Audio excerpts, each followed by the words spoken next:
இன்னைக்கு அம்மாவுடைய பிறந்த நாள், 78ஆம் ஆண்டு பிறந்த நாள்.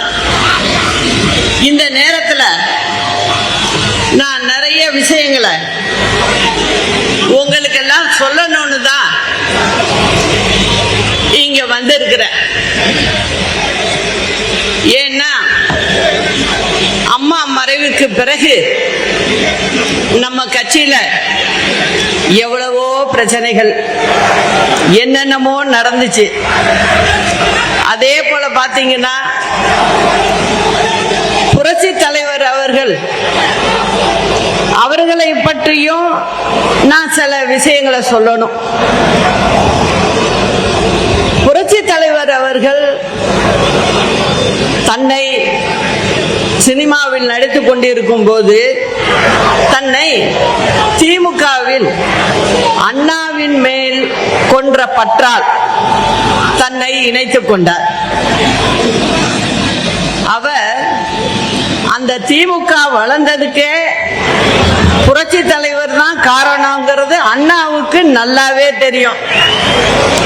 அதனால அண்ணா புரட்சி தலைவரை தன்னுடைய இதயக்கனி அப்படின்னு சொல்லி வச்சிருந்துச்சு, பாராட்டி சீராட்டி வச்சிருந்தார். அண்ணாவுக்கு உடல்நிலை சரியில்லாம போய் அவர் மறைந்த பிறகு திமுகல யாரு தலைமை ஏற்கிறது, யாரு முதல்வர் ஆகிறது அப்படிங்கிற ஒரு நிலை வந்தப்போ புரட்சி தலைவரும் அண்ணா இருக்கும் போதே திமுகவில் சட்டமன்றத்துக்கு நின்று எம்எல்ஏவா இருக்காரு அந்த சமயம். அதனால புரட்சி தலைவர் என்ன சொல்றாரு, கருணாநிதி இருக்கட்டும், அவருக்கு எல்லாருடைய சப்போர்ட்டும் தேவைன்னு புரட்சி தலைவரே எல்லார்கிட்டையும் போய் பேசி புரட்சி தலைவர் தான் கருணாநிதியை முதலமைச்சர் ஆக்கினார். ஆனா என்ன ஆச்சு, கொஞ்ச நாள் பார்த்தாரு கருணாநிதி, முதலமைச்சர் சீட்டு கிடைச்சிட்டு அதுக்கப்புறம் என்ன பண்றாரு அவரு, வழக்கம் போலதான் என்ன செய்யறாரு, புரட்சி தலைவரை எப்படியாவது இந்த கட்சை விட்டு வெளியில நவத்திடணும் அப்படின்னு முடிவு பண்ணிட்டாரு. அதனால என்ன பண்றாரு, அவரை கட்சை விட்டு நீக்கிறாரு. புரட்சி தலைவர் வெளியில எல்லார்கிட்டையும் சொல்றாரு, அவர் என்ன நீக்கிட்டாரு, நான் சினிமால நான் நடிச்சுக்கிட்டு இருக்கேன், நீங்கெல்லாம் ஒரு முடிவு பண்ணி நல்லபடியா செயல்படுங்கிறார். புரட்சி தலைவரோட வந்தவங்க எல்லாம் என்ன சொல்றாங்க, அன்னைக்கு திமுக இருக்கிற தொண்டர்களும் யாருன்னு பாத்தீங்கன்னா புரட்சி தலைவருடைய மன்றத்து ஆட்கள் தான், அதான் திமுக. அப்ப என்ன சொல்றாரு, மத்தவங்க யாரும் கேட்கல, இல்ல நீங்க வந்தாகணும், நீங்க ஒரு கட்சி துவங்கி நீங்க நடத்தி ஆகணுங்கிறாங்க. புரட்சி தலைவர் அந்த மாதிரி ஒரு எண்ணமே அவர்கிட்ட இல்ல. அதனால என்ன ஆகுது, புரட்சி தலைவருக்கு கையில கச்சோ ஒண்ணும் இல்ல. அப்ப என்ன சொல்றாரு, அனகாபுத்தூர் ராமலிங்கம்னு ஒருத்தர், அவர் தலைவர் மேல ரொம்ப பாசம் உள்ளவர், அவரு ஒரு கட்சியை ரிஜிஸ்டர் பண்ணி வச்சிருக்காரு. அவர் என்ன பண்றாரு, தலைவர்கிட்ட அதை கொண்டாந்து கொடுத்து நீங்க இந்த கட்சியை எடுத்து நடத்துங்கிறார். அந்த கட்சி தலைவர் ஆரம்பிச்சது இல்ல, அனகாபுத்தூர் ராமலிங்கம்ங்கிறவர் ஆரம்பிச்ச கட்சி அது. அதுக்கப்புறம் தலைவர் எடுத்து அதை நடத்துறார். முதல்ல திண்டுக்கல் தேர்தல் வருது நாடாளுமன்றத்துக்கு, அதுல மாயாதேவரை நிறுத்தி முத அப்போ ரெட்டை இலை சின்னம், சுயேட்சை சின்னம், அதை எடுத்து நின்று வெற்றி பெறாங்க. முதல் வெற்றி. அதுக்கப்புறம் தலைவர் சட்டமன்ற தேர்தல் இதெல்லாம் நின்று வெற்றி பெற்று 3 முறை தலைவர் ஆட்சி பண்றாரு. அதுல ஒரு முறை பாத்தீங்கன்னா உடம்பு சரியில்லாம அமெரிக்கால இருந்தாரு. அப்ப எல்லாம் அம்மாவை அரசியலுக்கு கொண்டு வந்துட்டாரு. அம்மா கொள்கை பரப்பு செயலாளரா இருக்காங்க. அந்த சமயத்துல பிரச்சாரம் எல்லாம் அம்மா போய் பண்றாங்க. தலைவர் உயிரோட வருவாரு, உங்களையெல்லாம் பாப்பாரு, நான் சொல்றத நம்பி ஓட்டு போடுங்கிறாங்க. ஏன் அந்த வார்த்தை சொன்னாங்கன்னா, கருணாநிதி ஒரு பக்கம் பிரச்சாரத்துல என்ன சொல்றாரு, தலைவர் இறந்து போயிட்டாரு, அவரை ஐஸ் பெட்டியில வச்சிருக்காங்க, அதனால இந்த அம்மா பொய் சொல்லுது அப்படின்னு சொல்லி அவர் ஒரு பக்கம் மக்களை திசை திருப்பினாரு. ஆனா அதெல்லாம் நடக்கல. நல்லபடியா தலைவர் வெற்றி பெற்று பதவி ஏத்துக்கிட்டார். இப்படிதான் அதிமுகவுடைய வரலாறு. அதுக்கப்புறம் என்ன ஆகுது, 87ல தலைவருக்கு உடல்நிலை சரியில்லாம போய் தலைவர் மறைகிறார். டிசம்பர் மாசம் 24ஆம் தேதி. அந்த நேரத்தில் அம்மா கொள்கை பொறுப்பு செயலாளரா தமிழ்நாடு முழுவதும் சுற்றுப்பயணம் போறாங்க. போய் நம்ம கழக தொண்டர்களோட அம்மா பயணிக்கிறாங்க. பார்ட்டி ஆபீஸ்ல உட்கார்ந்துட்டு அம்மா பேருக்கு பக்கத்துல வெறும் கோப்பாசான்னு போட்டுக்கிட்டு உட்காரல, வேலை செஞ்சாங்க. கட்சி தொண்டர்களுடைய குறைகள் எல்லாம் கேட்டு தலைவர் இருக்கும் போது அவருக்கு என்னென்ன பிரச்சனை, இந்த குடும்பத்துல இவங்க வீட்டுக்கு வேலை வாய்ப்பு கேட்கிறாங்க அப்படிங்கறதெல்லாம் சொல்லி அவங்களுக்கு நல்ல விஷயங்களை எல்லாம் செஞ்சு கொடுத்தாங்க. அதனால அந்த தொண்டர்களுக்கு அம்மா மேல ஒரு தனி பிரியம். இது மந்திரியாருங்களுக்கு தெரியல. ஏன்னா அவங்க நம்ம கட்சி ஆபீஸ் பக்கமே வரமாட்டாங்க யாரும். ஏன்னா அம்மாவை அப்பப்போ போய் பாக்குறப்ப நான் போய் அம்மாவை அழைக்கலாம் போயிருக்கேன். அதனால எனக்கு நல்லாவே தெரியும். அதுக்கப்புறம் தலைவர் மறைஞ்சோன்னு என்ன ஆகுது, நம்ம மந்திரிங்க எஸ்.சி. சோமசுந்தரம், இன்னொரு மந்திரி ஆர்.எம். வீரப்பன், அவங்க தான் சீனியர்.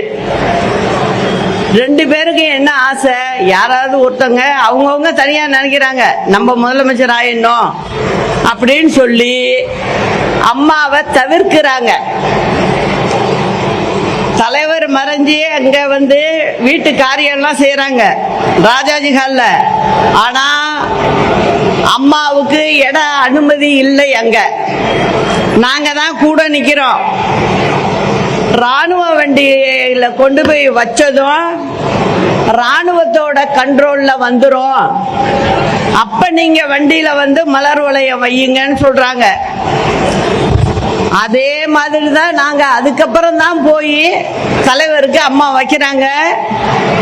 அப்ப ஆர்.எம். வீரமன் மந்திரியா இருந்தவருக்கு துணையா இருக்கிற 2-3 கட்சி ஆட்கள் போய் அம்மாவை இழுத்து தள்ளி விடுறாங்க. கீழே உட்காந்து நான் தான் பிடிக்கிறேன் அம்மாவை. இதெல்லாம் நடந்துச்சு. அதனால அதுக்கு பிறகு என்ன ஆகுது, அந்த அவங்க எல்லாரும் மத்தியிலேயே அம்மாவை பிடிச்சி தள்ளி விட்டதும் நான் மனசுக்குள்ளே சின்ன பொண்ணு ஒரு சபதம் எடுக்கிறேன், நீங்க இப்படி எல்லாம் பண்ணிட்டீங்க அம்மாவை, இதே அம்மாவை இந்த அதிமுக முதலமைச்சர் ஆக்கி காட்டுவேன்,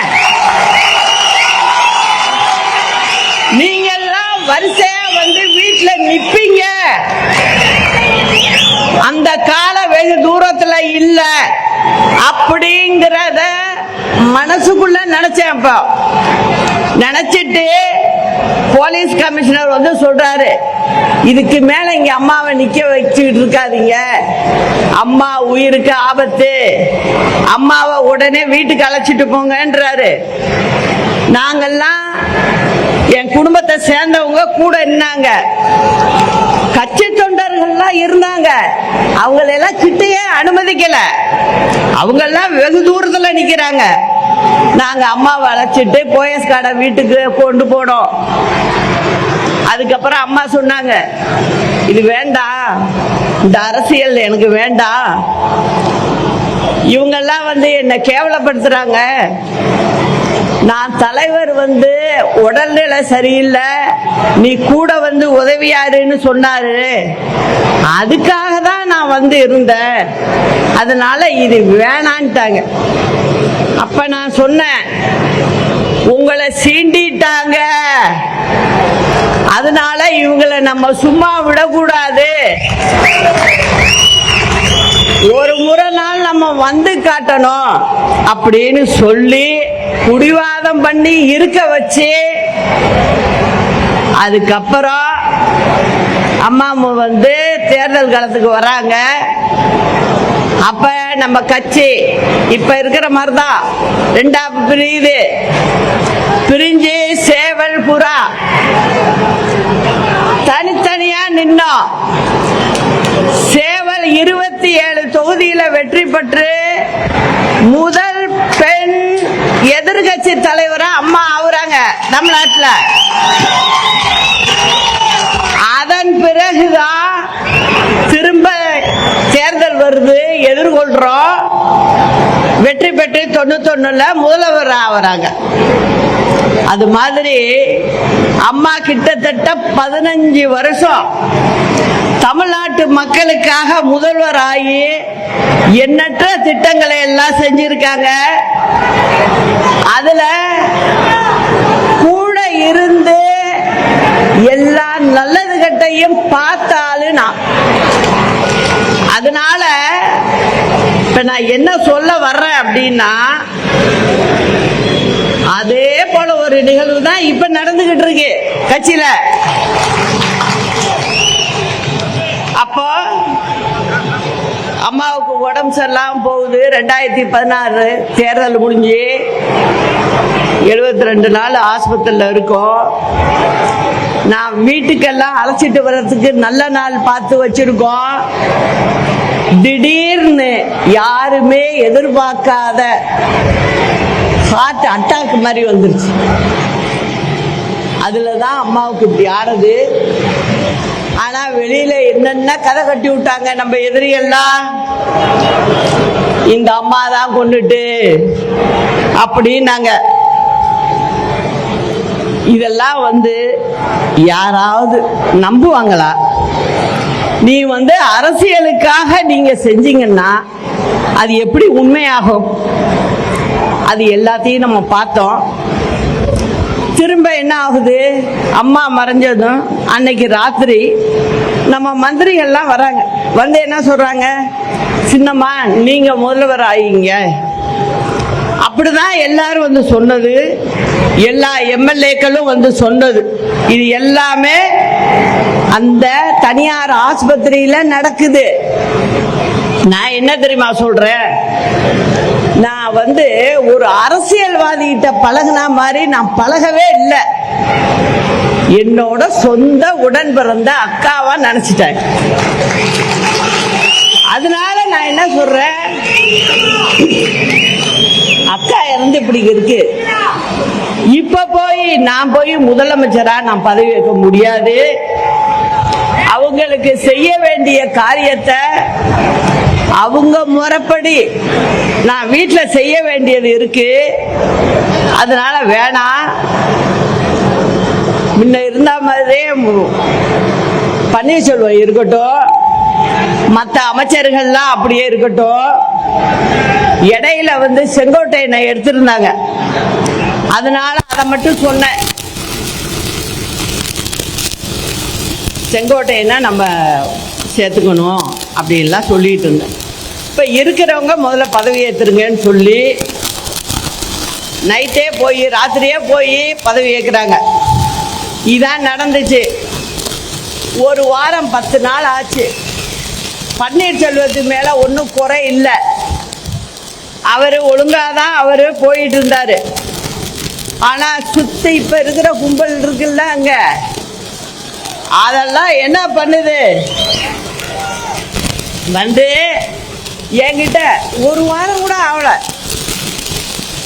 என்ன வந்து சொல்றாங்க, போயஸ் கடை வீட்டுக்கு வந்து, அம்மா அவர் போக்கு சரியில்லை. என்னையா போக்கு சரியில்லை?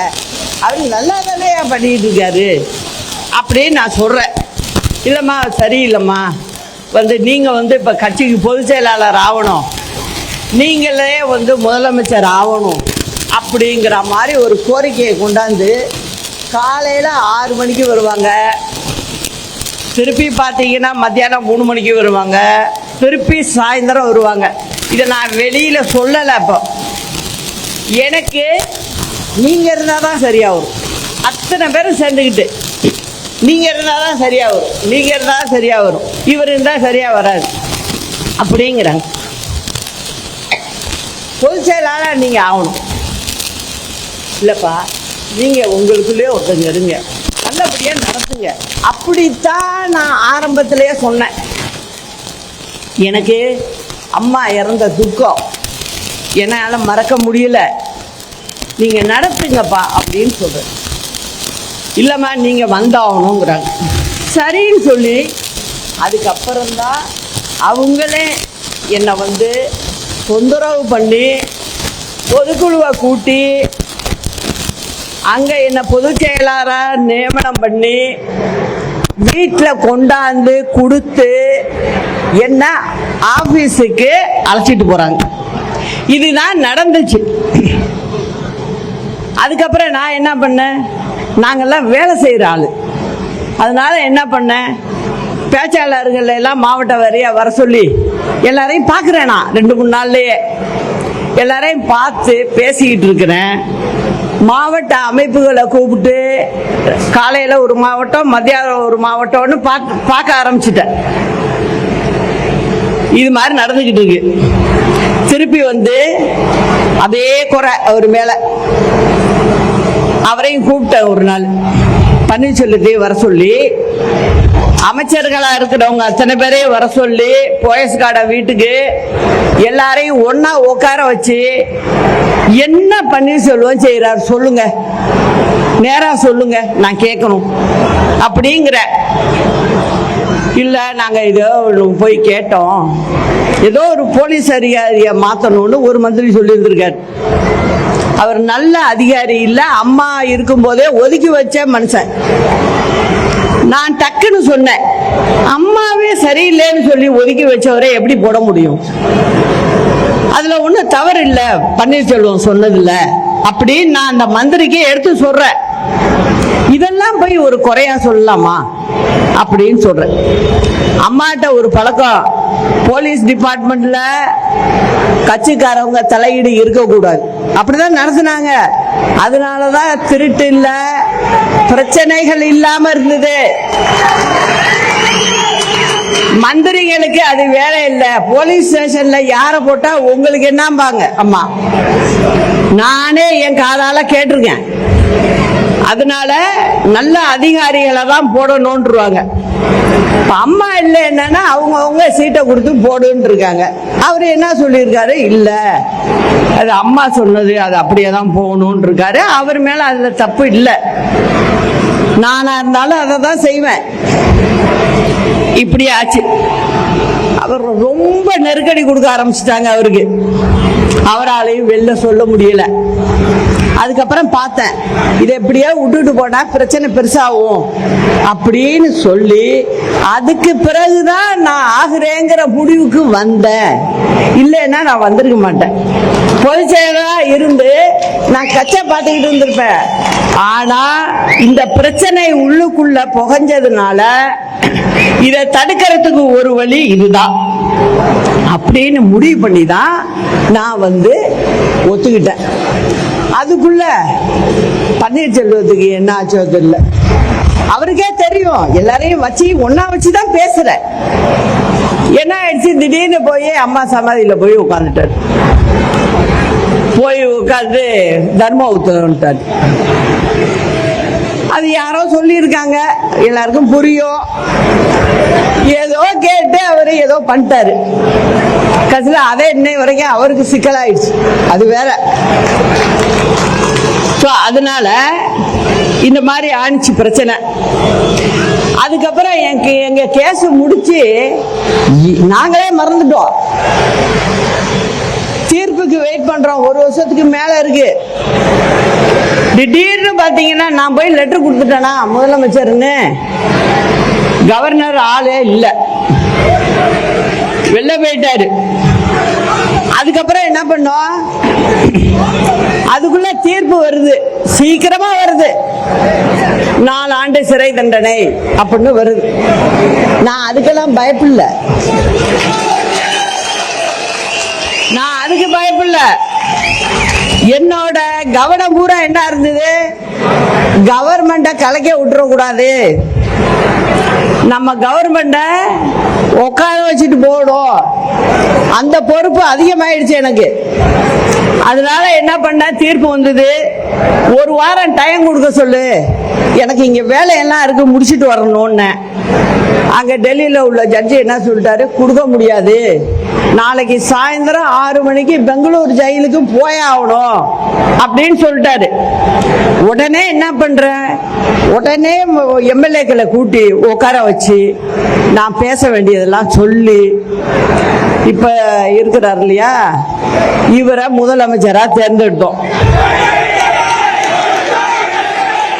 நான் பேரை சொல்ல கூட விரும்பல, எனக்கு வரமாட்டேங்குது.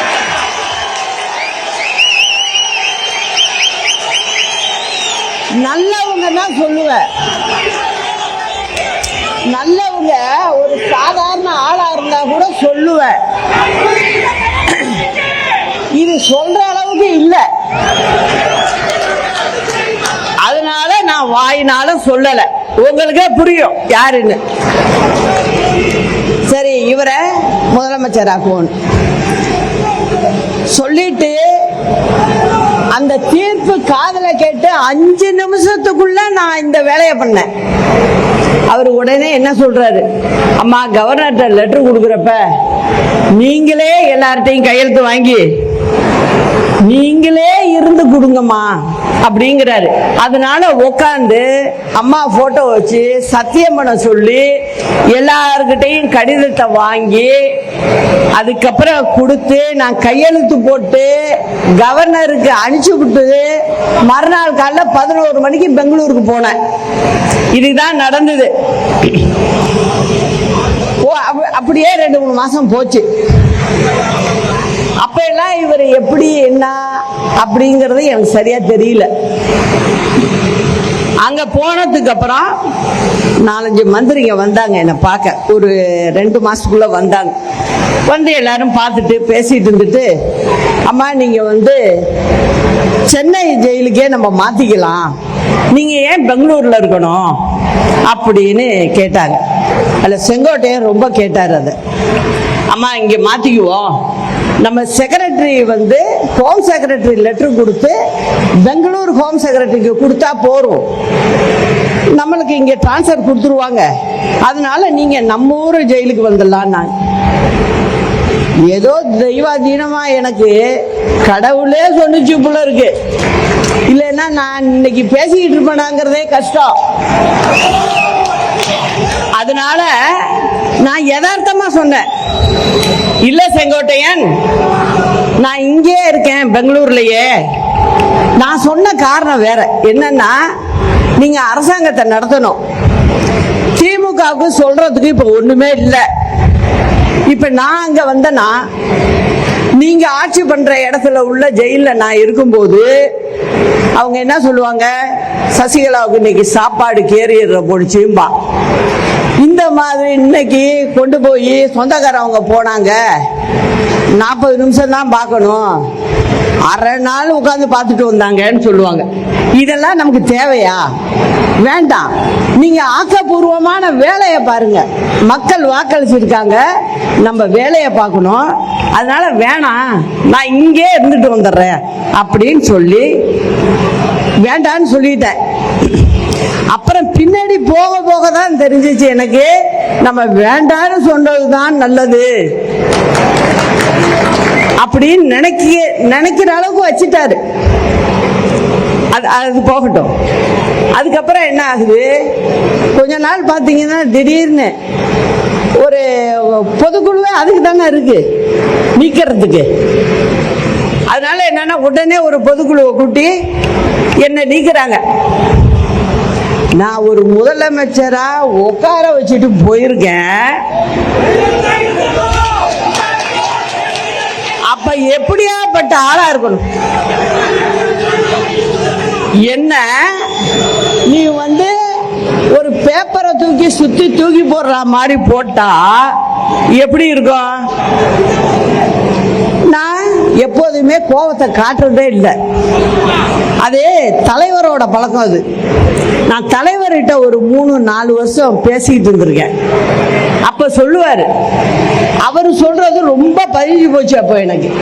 அதனால நம்ம எடுத்தோம் கவுத்தோன்னு இருக்க கூடாது, அதனால இதை விட்டு தான் பார்க்கணும் அப்படின்னு சொல்லிட்டு சரி நம்ம பார்த்துக்குவோம் அப்படின்னு சொல்லிட்டு விட்டுட்டேன். ஆனா அதுக்கப்புறம் என்ன ஆச்சு, உள்ளர பாத்தீங்கன்னா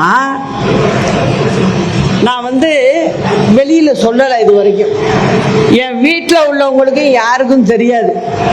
இன்னைக்கு தான் எனக்கு நடந்தத இந்த பக்கம் உள்ள உங்கள்கிட்ட எல்லார்ட்டையும் சொல்லணும். தமிழ்நாட்டு மக்களுக்கு இது தெரியணும் அப்படிங்கிற முடிவுல தான் இன்னைக்கு தான் நான் வாயை திறந்து இதை சொல்றேன். இதுவரைக்கும் யாருக்குமே தெரியாது என்ன நடந்தது. அங்க உள்ளர பாத்தீங்கன்னா டெய்லியே எனக்கு பிரச்சனை. இவர் இங்க இருந்துகிட்டு அங்க உள்ளவங்களோட பேசிக்கிட்டு ஆபீசருங்களை எல்லாம் கையில போட்டுக்கிட்டு நான் உக்காந்தா தப்பு, அங்க நின்னா தப்பு, இப்படிதான் அந்த ஜெயிலையும் நான் இருந்துட்டு வந்திருக்கேன். அதுக்கப்புறம் என்ன ஆகுது, இடையில என்னுடைய கணவருக்கு உடம்பு சரியில்லை, பார்க்கணும்னு கேட்கிறாரு. அதனால பரவல் கொடுங்க, விடுப்பு கொடுங்க அப்படின்னு சொல்றாங்க. அப்ப அந்த ஆபீசருக்கு நம்ம வக்கீல் போய் லெட்டர் கொடுக்கிறாரு. சாதாரணமா எல்லாருக்கும் கொடுக்கறது 15 நாள் கொடுப்பாங்களாம். அதே போல எனக்கும் 15 நாள் கொடுத்தாங்க. அந்த 15 நாள் கொடுத்துட்டு அந்த அம்மாவை ரெடி ஆகி வர சொல்லுங்க, நீங்க அழைச்சிட்டு போங்க அப்படின்னாங்க. நான் எஸ்பி ஆபீஸ்ல உட்கார்ந்துருக்கேன். அப்ப எஸ்பி கேக்குறாரு, மெட்ராஸ்ல இருந்து பதில் வரல எங்களுக்கு. எனக்கு அந்த ஊர் ஜெயில் தான் பரவல் கொடுக்கணும். அவங்க 15 நாள் கொடுத்துட்டாங்க. ஆனா இங்க இருந்து பதில் வர மாட்டேங்குது. நம்ம உட்கார வச்சுட்டு போன அரசாங்கத்துல இருந்து பதில் வரல. என்ன வருது, கமிஷனர் பேசுறாரு. நான் நேரா உட்கார்ந்துருக்கேன், அந்த எஸ்பி ஆபீஸ்லயே உட்கார்ந்துருக்கேன். அவர் போன்ல ஸ்பீக்கர் போனை ஆன் பண்றாரு, எனக்கு காதுல விழுவணும்னு. ஏன்னா அந்த மனுஷனுக்கு தர்ம சங்கடம் ஆகுது. அவரு என்ன, நீங்களும் கேளுங்க என்ன சொல்றாங்கன்னு. அங்க கமிஷனர் மெட்ராஸ்ல இருந்து என்ன சொல்றாரு, சார் 15 நாளுக்கு எல்லாம் கொடுக்க முடியாது, நாங்க இங்க போலீஸ் இது பர்மிஷன் கொடுக்கணும், 15 நாள் கொடுக்க முடியாது, 5 நாள் தான் கொடுக்க முடியும்.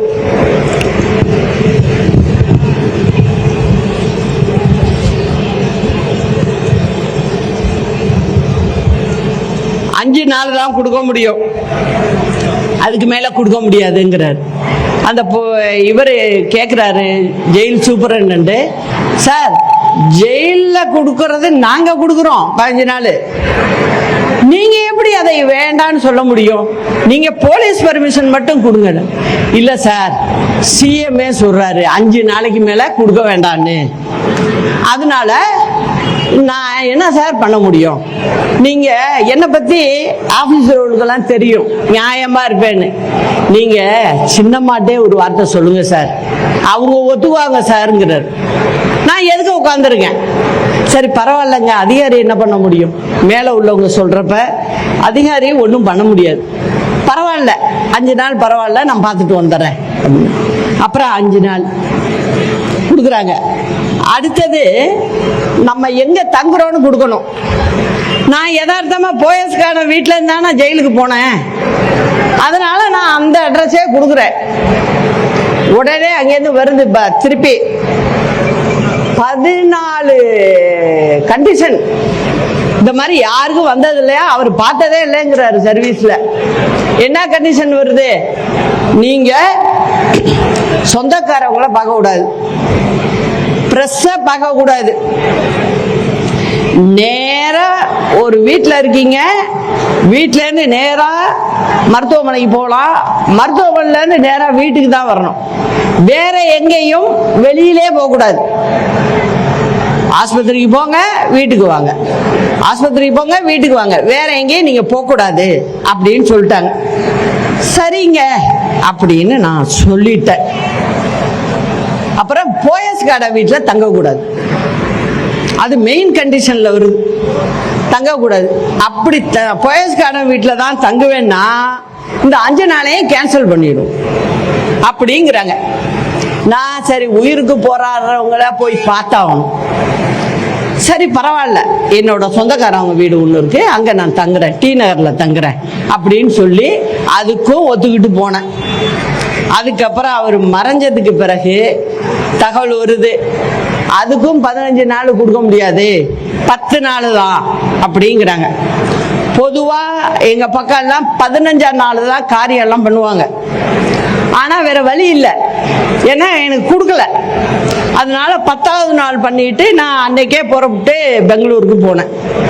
இந்த மாதிரி நிறைய விஷயங்கள்ல நீங்க பாத்தீங்கன்னா உட்கார வச்சவங்கள ஒரு பக்கம் முதுகுல ஒரு பக்கம் முன்புல எவ்வளவு ஈட்டியால குத்துவாங்களோ அந்த அளவுக்கு பண்ணிட்டாங்க. சரி, இதெல்லாம் மீறி நான் திரும்ப வந்து விடுதலை ஆகி சென்னைக்கு வர்றேன்.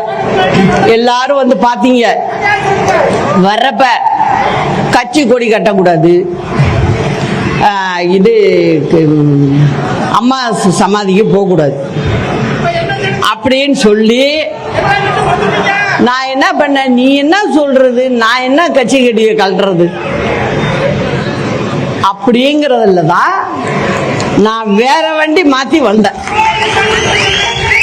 என்ன அரெஸ்ட் பண்ணணும், ஓசூர் தமிழ்நாடு பார்டர் வந்ததுமே என்ன அரெஸ்ட் பண்ணணும்னு முடிவு பண்ணிட்டாங்க. அதுவும் எனக்கு செய்தி வந்துருச்சு. ஆனாலும் நான் வந்து கொடியை கழட்ட மாட்டேன், நான் வேற வண்டி மாத்தி நான் வந்துட்டேன். இது எதுக்கு சொல்றேன்னா, இந்த அளவுக்கு கட்சியில யாரும் இருக்கக்கூடாது, கட்சியில மூத்தவங்களா இருக்கக்கூடாது, எல்லாரையும் வெளில தள்ளணும். இதெல்லாம் என்ன போக்கு? இதனால என்ன ஆகுது? கட்சியே வந்து சரிஞ்சு கீழே போயிட்டு இருக்கு. அதுதான் உண்மை. இந்த உண்மைய எவ்வளவு நாளைக்கு மறைக்க முடியும்? மறைக்க முடியாது. அதனால தலைவரும் சரி அம்மாவும் சரி எப்படி இந்த கட்சியை பார்த்துக்கிட்டாங்க. தலைவர் சொல்லுவாரு, கொள்கையா கட்சியாங்கிறப்ப ஒரு கட்டத்துல அண்ணா சொன்னாராம், அதை சொல்லி ஒரு கடிதமே போட்டிருக்காரு. என்ன சொல்றாரு? கொள்கை தான் முதல்ல, கட்சி 2வது தான் அப்படின்ட்டார். அதனால இவர் செய்யறது எந்த விதத்திலையும் நியாயம் கிடையாது. முதல்ல ஊர் ஜனங்க எப்படி மதிப்பாங்க? முதல்ல இவரை எப்படி மதிப்பாங்க? எப்படி நல்ல மனுஷன்னு சொல்லுவாங்க? அப்புறம் நான் யோசிக்க ஆரம்பிச்சிட்டேன், இது வந்து சரியா வராது. இவரை பொறுத்த வரைக்கும் தான் இருக்கணும், கட்சி என்ன ஆனாலும் பரவாயில்ல, கட்சி தொண்டரை பத்தி தூளியும் நினைக்கல. கீழே கிளை கழகத்திலிருந்து ஆரம்பிச்சு மேல்மட்டம் வரைக்கும் யாரையும் இவர் வந்து திருப்திப்படுத்தல, இவர் தன் போக்கையும் மாத்திக்கல. அப்படிங்கும் போது நானும் 9 ஆண்டு காலம் 9 ஆண்டு காலம் இது எல்லாத்தையும் மனசுக்குள்ள வச்சுக்கிட்டு, இல்ல ஒரு கட்சி இது. நம்ம தனிப்பட்ட முறையில ஒருத்தங்க மேல கோபங்கிறதுனால நம்ம அப்படிலாம் நடந்துக்க கூடாது. எப்படியாவது கட்சியை ஒண்ணு இணைக்கணும் அப்படிங்கிற நிலையில தான் நான் என்னோட அந்த 9 ஆண்டு காலமும் போயிருக்கு. நான் நினைச்சிருந்தா அப்பயே எதுவும் பண்ணியிருக்க முடியும். நான் அந்த மாதிரி செய்யலை. காரணம் என்னன்னா, தலைவரையும் அம்மாவும் நினைச்சு இது இப்படி மாதிரி செய்யக்கூடாது. சரி, 21 தேர்தல் வருது.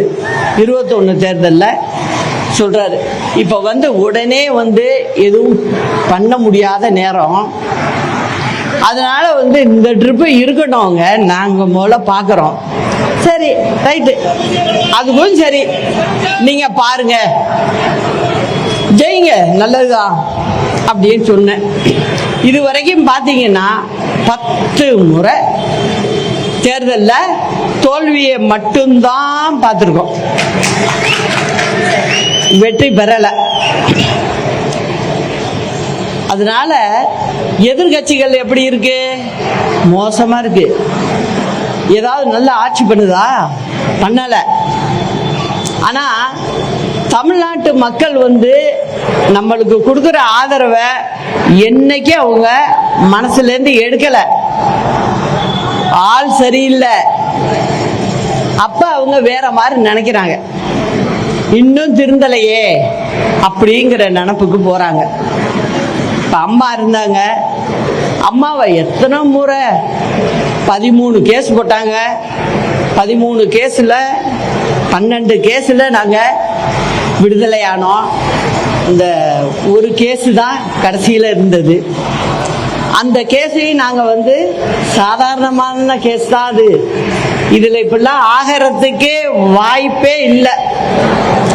இதுல கருணாநிதி என்ன பண்ணாரு? அப்பவே ரொம்ப சூட்சமமா பண்ணாரு. அரசாங்க பதவியில இல்லாத என்னையும் அதுல சேர்த்து இவதான் கூட இருந்துகிட்டு எல்லாம் பண்ணிட்டு இருக்கா, அதனால இவளையும் இந்த கேஸ்ல சேர்த்துடணும்னு தான் 96ல சேர்த்தது. அதுதான் இப்படி நடந்தது. ஆனா ஒண்ணு சொல்றேன், சட்டமோ அதிகாரமோ கொடுக்கிற தீர்ப்பை விட மக்கள் கொடுக்கிற தீர்ப்பு தான் மகத்தானது. அத தமிழ்நாட்டு மக்கள் அம்மாவுக்கு தொடர்ந்து கொடுத்திருக்காங்க. நீ என்னதான் நீ அம்மா மேல தண்டனைன்னு சொன்னாலும் திருப்பி வெற்றி பெற்று திருப்பி ஜெயிக்கிறாங்க அம்மா. அதனால தமிழ்நாட்டு மக்கள் மேல எனக்கு ரொம்ப நம்பிக்கை இருக்கு. அதனால அவங்க என்னைக்கும் நம்மள விட மாட்டாங்க. அதனால நான் இப்போ இந்த மண்ணில தான் அந்த முடிவை எடுக்கணும் அப்படிங்கிறதுக்காக என் மனசுல உள்ளதெல்லாம் உங்களுக்கு சொல்லிட்டேன், எல்லாத்தையும் சொல்லிட்டேன் உங்கள்கிட்ட. இப்ப என்ன நினைக்கிறேன், இந்த சமயத்துல நான் பேசாம இருந்தேன்னு வச்சுங்க, நான் இந்த மாதிரி 9 வருஷம் இருந்த மாதிரி தொடர்ந்து இருந்தேன்னா புரட்சி தலைவி அம்மாவுடைய வழிவந்த கழக தொண்டர்களுக்கும் தமிழ்நாட்டு மக்களுக்கும் நான் செய்கின்ற பெரிய துரோகம் ஆயிடும். அதனால என்னை பொறுத்த வரைக்கும் ஒரு தீர்க்கமான முடிவு எடுத்திருக்கேன். தமிழகத்திற்காக, தமிழகத்தில் உள்ள மக்களுக்காக, நம் கழக தொண்டர்களுக்காக புதிய களத்தை காணப்போகிறோம். ஒரு புதிய கட்சியை ஆரம்பிக்க போகிறோம். இது ஒரு திராவிட கட்சியாக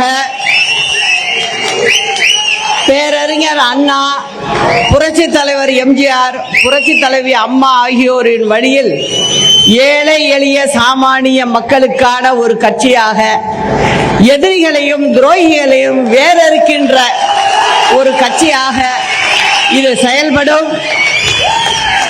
நமது கட்சியின் கொடியை இங்கே அறிமுகப்படுத்துவதில் மிகவும் மகிழ்ச்சி அடைகிறேன். இதை கருப்பு வெள்ளை சிவப்பு வண்ணத்தில் பேரறிஞர் அண்ணா, புரட்சி தலைவர் எம்ஜிஆர், புரட்சி தலைவி அம்மா ஆகியோரின் உருவத்தை தாங்கி நிற்கின்ற ஒரு கொடியாக பட்டொளி வீசி பறக்கும். கட்சியின் பெயரை மட்டும் விரைவில் அறிவிக்கிறேன். இதில் எந்தவித மாற்று கருத்துக்கும் இடமில்லை என்பதை அனைவருக்கும் உறுதியோடு தெரிவித்துக் கொள்கிறேன். களம் காண்போம், நம் இருவரும் தலைவர்களின் பொற்கால ஆட்சியை அமைப்போம்.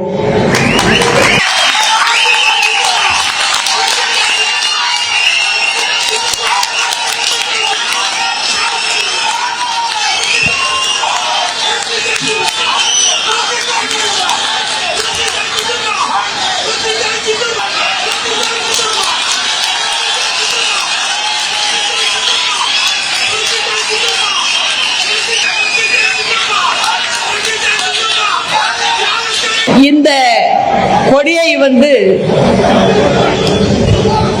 இங்கே அறிமுகப்படுத்தியதில் எனக்கு பெரும் மகிழ்ச்சி. தெற்கு சீமையே வீரத்தின் அடையாளம்தான். இந்த பெருமைக்குரிய மண்ணில் எனது முடிவை அறிவித்ததில் நான் மிகவும் மகிழ்ச்சி அடைகிறேன். ஜாதி மத பேதமற்ற தலைவர்கள் வாழ்ந்த இடம். மாவீரன் புலித்தேவன், அவருக்கு துணையாக ஒண்டி வீரன் வெண்ணி காலாடி, அதே போல வீரமங்கை வேலு நாச்சியார், மருது சகோதரர்கள் அவருக்கு துணையாக, உடையாள் படைக்கு குயிலி. அந்த அம்மாவை பொறுத்தவரை ஜாதி மதம் பார்க்கவில்லை, பூலித்தேவனை பொறுத்தவரையும் ஜாதி மதம் பார்க்கவில்லை. வீரமங்கை வேலு நாச்சியார் 8 வருடம் காத்திருந்து வெள்ளையனை வென்றார். அவருக்கு உறுதுணையாக மைசூர் சுல்தான், ஹைதராபாத்தில் ஹைதர் அலி கூட இருந்தார்கள். யாரும் ஜாதி மதம் பார்க்கவில்லை. அதே போல வீரபாண்டிய கட்டபொம்மன் வெள்ளையனை வெளியேற்ற அவர் பட்ட பாடு. இங்கேயும் ஜாதி மதம் வரவில்லை. அதே போல வாவு சிதம்பரனார், அவரும் தெற்கு சீமைக்கு சொந்தக்காரர். அவரை பொறுத்தவரை வெள்ளையனால் மட்டும்தான் கப்பல் ஓட்ட முடியுமா, நானும் வியாபாரம் செய்து காட்டுகிறேன் செய்து காட்டியவர். அவர் வழி தொட்டு வந்தவர்கள் பசும்பொன் ஐயா அவர்கள், பெருந்தலைவர் காமராஜர் அவர்கள். இவர்களெல்லாம் வந்த மண் இது என்பதால் வீரத்தின் அடையாளமாக இந்த இடத்தில் சொல்வதுதான் சரியாக இருக்கும் என்று இந்த இடத்தை தேர்வு செய்தேன். தலைவர் சொன்னாரு, என்றும் நல்லவர்க்கு வாழ்வு வரும் நாளை, இது அறிஞர் அண்ணா எழுதி வைத்த ஓலை என்ற புரட்சி தலைவரின் பாடல் வரிகளுக்கேற்ப நாளை நமதே வெற்றி நிச்சயம். அண்ணா நாமம் வாழ்க, புரட்சி தலைவர் நாமம் வாழ்க, புரட்சி தலைவி அம்மா நாமம் வாழ்க. நன்றி, வணக்கம்.